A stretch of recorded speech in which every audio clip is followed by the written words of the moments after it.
Selamat datang di channel gue Green Wombat. Kali ini pembahasannya tentang in rain. Jadi ini pertanyaan request, sebetulnya perlu gak sih in rain atau break in ya? Atau istilahnya in rain yang benar itu gimana segala macam. Sebenarnya ini udah pernah dibahas tapi dari channel luar sih, tepatnya dari channel luar, dari MC Garage, tepatnya sekitar 3 tahun yang lalu. Dari channel luar yang lainnya juga ada gitu ya. Kalau cuman gue lebih preferensi nontonnya ke MC Garage. Karena apa? Karena ya dia in depth banget ngejelasin sampai mereka mencoba sekaligus mesin baru, rakit ulang segala rupa gitu. Hasil akhirnya adalah tidak ada perbedaan signifikan antara soft in rain atau hard in rain. Maksudnya soft in rain ini ya kayak lu ngikutin buku panduan yang cuma sekian gas, terus nanti digedein dikit, kemudian digedein lagi gitu kan. Dibandingkan dengan yang satunya itu motor baru datang dari dealer langsung dibetot-betot segala macam. Ya. Cuman di akhir kalimatnya hostnya MC Garage, gue lupa namanya. Oh, gue dulu nonton banget, sering banget nonton itu, tapi begitu hostnya keluar, gue nggak nonton lagi.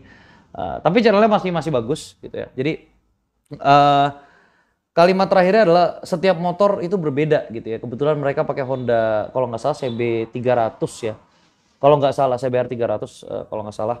Nanti bisa cek langsung ke channelnya. Jadi benar semua motor itu perlu yang berbeda gitu kan. Ada beberapa hal yang harus diperhatikan gitu. Yang pertama adalah material.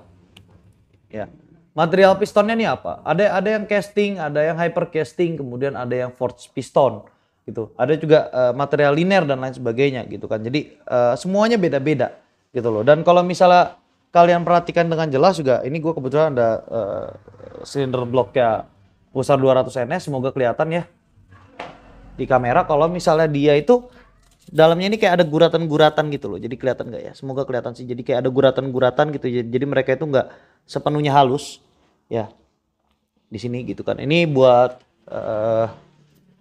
biar olinya bisa ini juga bisa bagus juga gitu kan. Nah itu pertama. Jadi tergantung dia bahan materialnya apa gitu kan. Kalau misalnya memang lu high RPM engine ya gua nggak kurang rekomendasi. Yang kedua, mesin lu standar gak?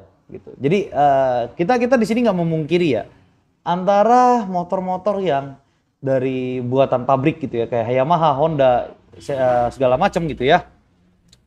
Mereka punya tingkat presisi yang jauh lebih besar gitu, jauh lebih presisi, bukan jauh lebih besar, jauh lebih presisi gitu ya dibanding kita yang tune up gitu ya, yang ganti piston sana sini gitu kan dan lain sebagainya. Gitu loh. Jadi bahkan istilahnya mereka punya disposable engine gitu. Jadi disposable engine maksudnya gue mau nyoba ini, kalau gue males ngitung, ya udah kita running ini gitu kan, mesin ini kita running sekian jam gitu, kita lihat jebol apa enggak gitu. Jadi itu yang kita nggak punya di bengkel tune up ya, ini tune up ya istilahnya gitu kan. Jadi kalau misalnya lu tune up gitu, apalagi contohnya ya, contoh nih. Ini ada piston cuma 5 cm, kecil banget sumpah 5 cm. Kecil banget ya, cuma 5 cm piston. Terus dari 5 cm ini naik. Ini 6 cm ya. Ini juga masih kecil, lu lihat. Bahkan jari gue masih bisa nyambung dari ujung ke ujung. Ini 6 cm. Jadi dari 5, ini 5 ke 6 gitu ya. Terus kemudian naik katakanlah ke piston 7,2 cm. Ini 7,2. Ini 72 bukan sih? Ya ini 72. Ini 7,2 cm. Ya. Terus kita mau ganti jadi berapa? 8. Nih 8 cm. Ya. Ukurannya bisa aja gitu loh. Jadi jauh gitu. Kalau MX gitu, MX itu udah 5,4 cm jadi 8 cm gitu kan. Jadi ada kenaikan kecil sih cuma 2,6 cm tapi tetap aja ada kenaikan. Nah, terus ada juga perubahan di material gitu. Materialnya itu berbeda dari piston, tadinya gue pakai forged piston dari Yamaha asli gitu, kemudian diganti jadi hypercast gitu kan. Jadi hypercasting gitu kan. Terus ya linernya juga kemudian disesuaikan. Ini gue ada linernya. Itu kan ini ini sih di grease ya, di grease. Ini kelihatan gitu ya. Semoga kelihatan sih samping-sampingnya tuh. Jadi kayak ada pesetan-pesetan gitu kan. Nah, kalau punya Yamaha-nya nggak ada gitu. Yamaha-nya nggak ada gitu. Jadi lu mesin baru pun lu beli blok baru gitu ya. Terus lu bawa gitu, lu buka. Karena dia forged piston dia nggak gitu. Dia dilapisi sama namanya diasil silinder. Tuh dia kayak kaca gitu loh. Dia lebih bening gitu. lebih halus juga gitu kan. Nah jadi tujuannya inrayon tuh apa sih? Tujuan inrayon tuh ya itu. Jadi dia menyesuaikan terutama ring ya, terutama ring. Nah, ring nggak kelihatan sih gitu. Jadi di sini ada ring ya.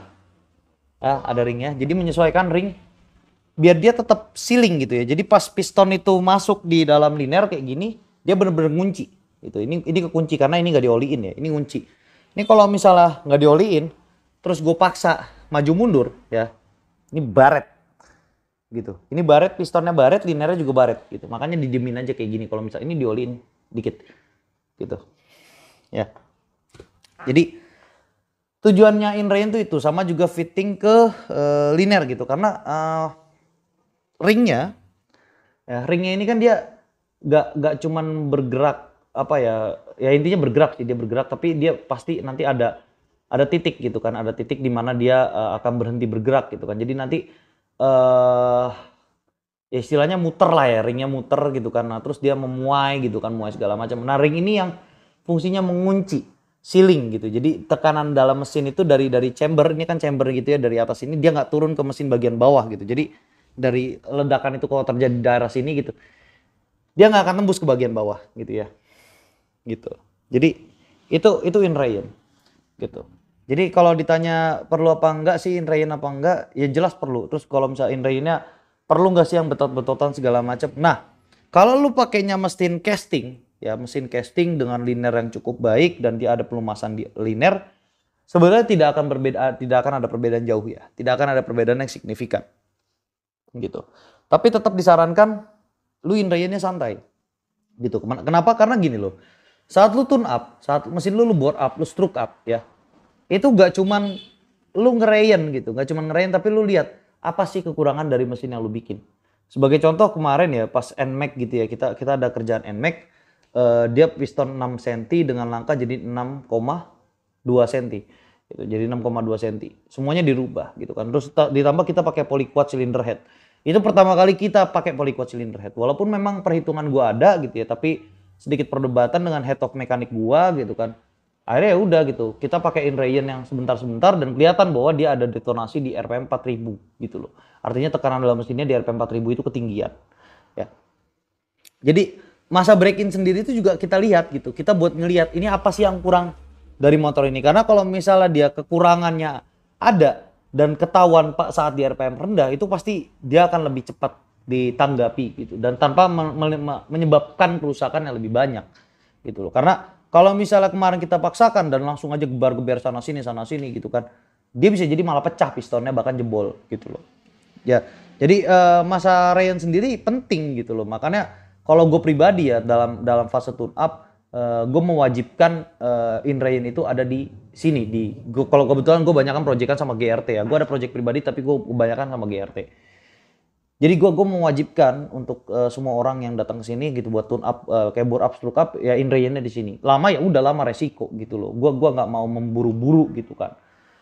Kalau mau ya cepet ya silakan ke tempat lain gitu. Atau syaratnya ya lu datang ke sini lu inrayon sendiri. Tapi kalau lu gak nurut gitu ya kita lepas tangan gitu loh. Jadi nggak akan ada tanggung jawab atau apa gitu. Karena kayak contoh ya kerusakan-kerusakan yang biasanya terjadi itu detonasi, terus piston slap segala macam gitu ya.